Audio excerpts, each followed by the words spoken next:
জয় জগন্নাথ। তোমরা তোমার ভিডিওতে দেখেইছো নিশ্চয়ই যে গতকাল ছিল রথ, আর সেই জন্যই আমি গেছিলাম রথতলায় রথ দেখব বলে, বিশেষ করে রথ টানবো বলে। আর রথের জন্য এখানে চারপাশে প্রচুর মেলা বসেছে, প্রচুর মেলা। আর বিকালবেলাতে এত ভিড় হয়, মানে তিল ধারণ করার জায়গা থাকে না, এত ভিড় হয়। আমি তো চলেই গেছি একদম রথের সামনাসামনি। আর এদিকে মাধবকে নিয়ে যাওয়া হচ্ছে রথে তুলবে বলে। যেখানে সারা বছর থাকে মাধব, যে মন্দিরটাতে, সেই পর্যন্ত আমি যেতে পারিনি, এত ভিড় ছিল, আমি ওদিকে যেতেই পারছিলাম না। আর যেটুকু মানে হালকা করে সামনে থেকে যেতে পারছি, অনেক কষ্টে গেছি সামনে, যেটুকু আর কি দেখাতে পেরেছি তোমাদের মুখটা। খুব সুন্দর না মুখটা মাধবের।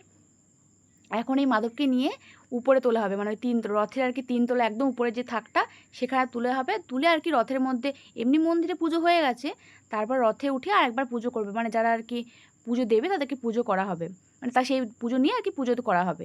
আর দেখেছো কত ভিড় হয়েছে, পুলিশ ছিল তারপরও কেউ মানছিল না, সবার একটাই উদ্দেশ্য, রথের দড়ি টানবে, নিয়ে আর কি মাসির বাড়ি নিয়ে যাবে মাধবকে আমাদের।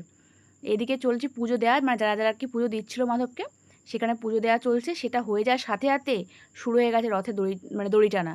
এটাতে আমি একবার জাস্ট চান্স পেয়েছি, তারপর আমার হাতে এত জোর লেগেছে, প্রত্যেকবার কেউ না কেউ পড়বে, কারো না কারো না চোট পাবেই। মানে এত ভিড়, পুলিশ থাকার পরেও ভিড় হয়। যাই হোক, আমি তো আর পুরো বেশিক্ষণ ধরে টানতে পারিনি, তারপর পিছন দিকে একটুখানি ঠেলে দিয়েছিলাম। আর মাধব চলে এসেছে পুরো নিজের মাসির বাড়ি। দেখা যাক 7 দিন থাকুক,